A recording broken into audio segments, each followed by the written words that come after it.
నమస్కారం. కార్తీక పురాణం 23వ అధ్యాయపు శ్రవణంలోకి వచ్చాం. ద్వాదశి పారణ గురించి చెప్తున్నారు. వశిష్ఠుడు జనక మహారాజుకి ఇట్లా చెప్తారు. అగస్త్య మహర్షికి అత్రిమునీంద్రుడు ద్వాదశి పారణను గురించి చెప్పిన విశేషాన్ని నీకు వివరంగా చెప్తాను విను అన్నారు. అయితే ఏకాదశి ఉపవాసం ఉండటము, ద్వాదశి నాడు పారణ చేయటము అత్యంత విశేషమైన ఫలప్రదంగా చెప్తారు. ఈ ఏకాదశి వ్రతాన్ని ఎవరైనా చేయొచ్చు. స్త్రీ బాల వృద్ధ తేడా లేదనమాట. చిన్నపిల్లలతోటి కూడా చేయించవచ్చు. ఏకాదశి నాడు అన్నం ముట్టకూడదు, అది నియమం. అన్నం తినకూడదు.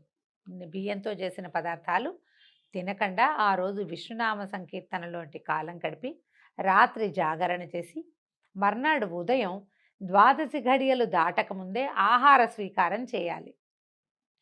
ఆ పారణ సమయంలో ఎవరైనా అతిథి అభ్యాగతలుంటే వాళ్ళకు కూడా భోజనం పెట్టడము ఇది ఒక సాధారణ నియమంగా చెప్పబడుతుంది.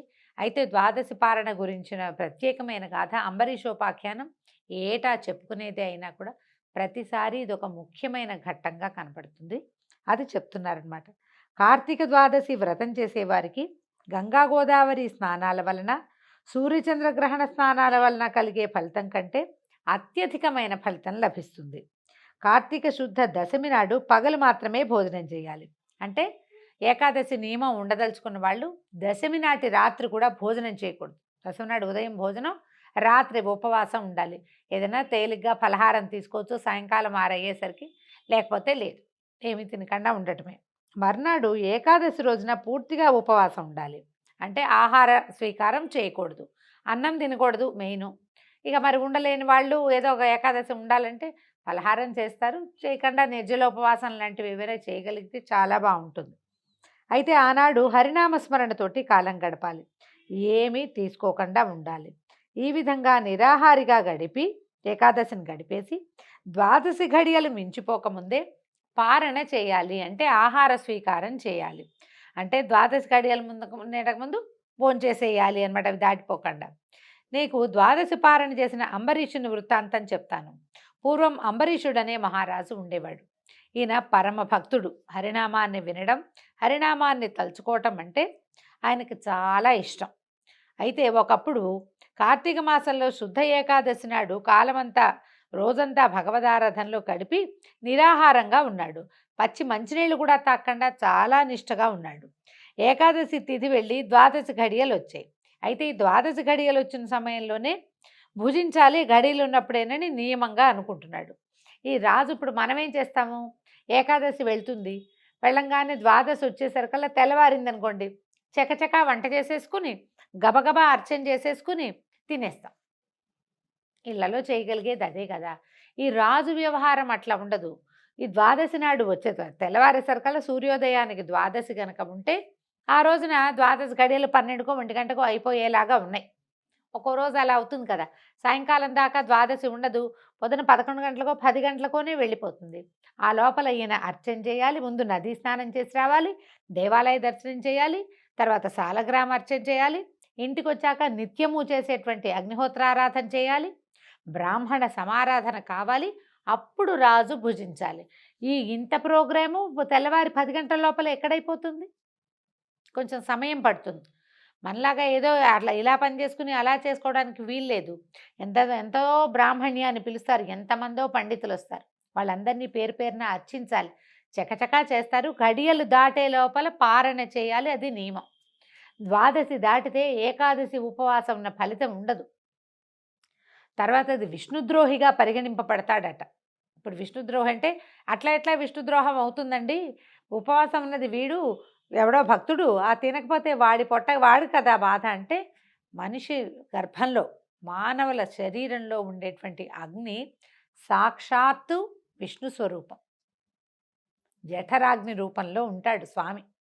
మరి ఈ ముందు రోజంతా ఆహారం ఇవ్వకుండా, దశమి నాటి రాత్రి భోజనం చేయకుండా, ఏకాదశి నాడు మొత్తం చేయకుండా, ద్వాదశి నాడు ఆ సమయం లోపల ఆ అగ్నికి మనం ఇవ్వవలసినటువంటి ఆహుతి ఇచ్చి తీరాలి. అది భగవంతునికి చేసే నివేదనతో సమానం. ఆ నివేదనకి ఎవరైనా అడ్డం పడితే వాళ్ళకు కూడా పాపం వస్తుంది. ద్వాదశి టైంకి భోజనం చేయనీయకుండా అడ్డం పడ్డవాడికి రౌరవాది నరకాలు చుట్టుకుంటాయని పురాణంలోనే చెప్తారు. ఇది ఒక లెక్క ప్రకారం జరగవలసిన విధి అన్నమాట. అయితే ఈయన ఏం చేశాడు, ఇది ఘడియలున్న సమయంలోనే చేయాలి. వాళ్ళ ఏకాదశి వెళ్ళి ద్వాదశి చిన్న సమయమే ఉంది, త్రయోదశి మీదకి వచ్చేస్తోందనమాట. సరే ఏమైంది, ఈయన భోజనం చేద్దాం అనుకున్నాడు. ఇంతలో దూర్వాస మహాముని వచ్చాడు. ఈ దూర్వాసు అంబరీషుడు ఏం చేశాడు, దూర్వాస మహామునికి ఎవరైనా ఋషులు వాళ్ళు వస్తే వెంటనే వాళ్ళకి అర్ఘ్యపాద్య ఆచమనాలు ఇచ్చి మంచినీళ్ళు ఇవ్వటం, కాళ్ళు కడుక్కునేందుకు నీళ్ళు ఇవ్వటం, తర్వాత ఏదో విధిగా పూజ పాద పూజ చేయటం, తర్వాత కూర్చోబెట్టి అయ్యా ద్వాదశి పారణ చేయబోతున్నాను, మీరు కూడా నా సహపంక్తిన స్నానం చేసి రండి, సమారాధనకి రండి, మీరు భోజనం చేయండి అన్నారు. సరే ఏం చేశాడు, దూర్వాసుడు ఒప్పుకొని అంబరీషుడు కోరిక అంగీకరించి నదీ స్నానానికి వెళ్ళొస్తానని నదికి వెళ్ళిపోయాడు. ఈ లోపల మిగిలిన సమారాధన జరుగుతోంది. ఇంతలో ద్వాదశి ఘడియలు వెళ్ళిపోయే ఇది దగ్గర పడింది. దూర్వాస మహాముని ఎప్పటికీ రాలేదు. కానీ ఎంతసేపటికి రాకపోయేసరికల్లా అతిథి అభ్యాగతలు నారాయణ స్వరూపులే. ద్వాదశి ఘడియలు పూర్తి కావస్తున్నాయి. అందువల్ల ఏం చేసి ద్వాదశి పారణ అతిక్రమించకుండా చూసుకోవాలో తెలుసుకుందామని పెద్దలను అడిగాడు అంబరీషుడు. ఈయనకి చూసుకుంటున్నాడు, సమయం అయిపోతోంది. దూర్వాసుడేమో రాడు. మరి ద్వాదశి ఏకాదశి ఉపవాస ఫలితం ఎట్లా లభిస్తుంది? పైగా విష్ణుద్రోహం అవుతుంది కదా. అందుకని ఏం చేశాడు, చుట్టుపక్కల వాళ్ళందరినీ, మహర్షులారా ద్వాదశి పారణ అతిక్రమించకూడదు, ఒకవేళ ఇంతకుముందు చేస్తే అలా గనక చేస్తే ఇంతకుముందు చేసిన ద్వాదశి పారణ ఫలితం కూడా పోతుంది. ఇది చూడండి కొత్త అమెండ్మెంట్. ఇవాళ ద్వాదశి పారణ సక్రమంగా ఘడియల్లో చేయకపోతే ఇంతకుముందు నెలలో చేసిన ద్వాదశి పారణ ఫలితం కూడా పోతుందట. ఇది కూడా ఉంది ఒకటి. మరి దూర్వాసుడు అతిథిగా వచ్చాడు. ఆయన్ని సహపంక్తిని భోజనానికి రమ్మని పిలిచాను. అతిథికి పెట్టకుండా తినడం యజమాని ధర్మం కాదు. అందులోనూ ఇది ద్వాదశి పారణ పుణ్యకాలము. ఇటువంటి పవిత్ర సమయంలో అనాచారం చేయకూడదు. దూర్వాసుడు నది నుంచి రాలేదు. ద్వాదశి ఘడియలు సమాప్తం అయిపోతూ ఉండటం వల్ల ఇప్పుడు నేనేం చేయాలో మీరు సూచించండి అని అడిగాడు. అడిగేసరికల్లా దూర్వాసుడు అనుకోకుండా వచ్చిన అతిథుల్లోనూ అన్నార్తులలోనూ కార్తీక ద్వాదశి పారణలోనూ పరమేశ్వరుడు అగ్ని రూపంలో ఉంటాడని వేదం చెప్తోంది. చూడండి, అతిథి అభ్యాగతుల గర్భస్థుడుగా ఉన్నటువంటి అగ్ని, ద్వాదశి పారణలో సంతోషపడేటువంటి అగ్ని, 3 అగ్ని స్వరూపాల్లోనూ పరమేశ్వరుడు కొలువై ఉంటాడు. జఠరాగ్ని రూపంలో ఉన్నటువంటి అగ్ని ప్రాణవాయువు వల్ల ప్రజ్వలింపజేయబడుతుంది. అప్పుడే మనకి ఆకలి కలుగుతుంది. జీవుడు స్వీకరించేటువంటి భక్ష్య భోజ్య చోష్యలేఖ్య రూపమైన ఆహారాన్ని అగ్ని ఆరగిస్తున్నాడు. కనుకనే ఇంటికి వచ్చిన అభ్యాగతి శూద్రుడైనా చండాలుడైనా అతన్ని విడిచిపెట్టి తినకూడదు. నిత్యాగ్నిహోత్రుడు, పరమ నిష్ఠాగరిష్ఠుడు, యోగీశ్వరుడు, విశేష విప్రుడైనటువంటి దూర్వాసుడే అతిథిగా వచ్చాడు. అతని కాదని ముందు భోజనం చేయటం వల్ల ఆయురారోగ్యాలు, కీర్తి ప్రతిష్టలు తొలగిపోతాయి. భోజనానికి రమ్మని పిలిచి నేను ముందుగానే తింటే ఆ ముక్కోపి శపించే ప్రమాదం కూడా ఉంది. కనుక అతిథిని నిర్లక్ష్యం చేయటం, పారణ అతిక్రమించిన దోషం రెండూ కష్టమే అన్నారు. అతిథి అభ్యాగత స్వయం విష్ణు అని వేదవాక్కు. అతిథి అంటే అనుకోకుండా వచ్చినవాడు, పిలవగా వచ్చినవాడు కూడా, అభ్యాగతుడు కూడా స్వయంగా విష్ణువు అని వేదం చెప్పింది. కాబట్టి వీళ్ళని గౌరవించాలి, నిరాదరణ చేయకూడదు అని మనకి అంబరీషోపాఖ్యానం సూచిస్తోంది. ఈయన అడిగాడు, ఇప్పుడు నేనేం చెయ్యాలి అంటే వాళ్ళందరూ డక్కుపడింది, ప్రతి వాళ్ళకి భయం వేసింది. నువ్వు తినే అనలేకపోయారు. ఏం చెయ్యాలి అనేది చెప్పలేక ఆలోచిస్తూ ఉండిపోయారట. దూర్వాసుడికి భయపడి పెద్దవాళ్ళెవరు అంబరీషుడికి ద్వాదశి పారణ విషయంలో సలహా ఇవ్వలేకపోయారు, భయపడ్డారనమాట. అయితే మహారాజా మీకు తోచినట్టు చేయండి అన్నారు. అంబరీషుడు బాగా ఆలోచించాడు. ఆహార స్వీకారం చేయకపోయినా కనీసం నీళ్లు తాగితే పారణ అవుతుంది. నీళ్లు తాగితే నీళ్లు తాగినట్టే అవుతుంది, కానీ ఆహార స్వీకారం అయినట్టు కాదు, అన్నం తిన్నట్టు కాదు కదా. పారణకి సరిపోతుంది, ఆహారం తీసుకున్నట్టు కాదని బాగా యోచించి, సరే ఆలోచించి పైగా ద్వాదశి గడవకుండా పారణ చేయాలి అని ఆలోచించి కాసిన నీళ్ళని ఒక చిన్నది ఇలా చేత్తో తీసుకోపోయాడు. అంటే ముందు రోజంతా జలం కూడా తీసుకోలేదు అతను, నిర్జలోపవాసం ఉన్నాడు. అయితే ఇది 3 ఉద్ధరణల నీళ్లు తీసుకుంటే ఏ తప్పు లేదని భావించి 3 ఉద్ధరణల నీళ్లు ఇలాగా ఉపవాసంలాగా చేతిలో పోసుకొని స్వీకరించిపోయాడు. సరిగ్గా జలం నోటికి తగులుతూ ఉండగానే దూర్వాసుడు వచ్చేసాడు.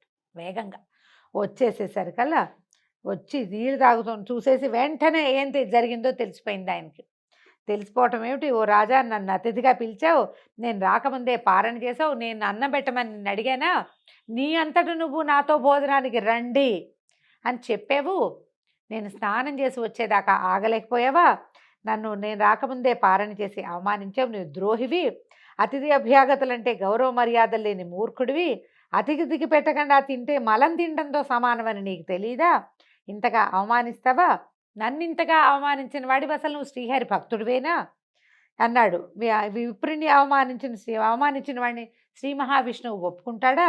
పాపి, నేనే ఒక గొప్ప శ్రీహరి భక్తుడని నీకు గర్వము, ఆ గర్వంతో నన్ను నిర్లక్ష్యం చేశావు, అవమానించావని నోటికొచ్చిన మాటలన్నీ అన్నాడు. ఇక ఎన్ని మాటలు అన్నాడో, ఎంత తిట్టాడో, ఎంత అరిచాడో. అరిచి ఏం చేశాడట? 2 భాగాలుగా చెప్తారండి. ఏం చేశాడు? తన జటలలోంచి ఒక జటని పెరికి కృత్య అనే ఒక రాక్షసిని సృష్టించాడట.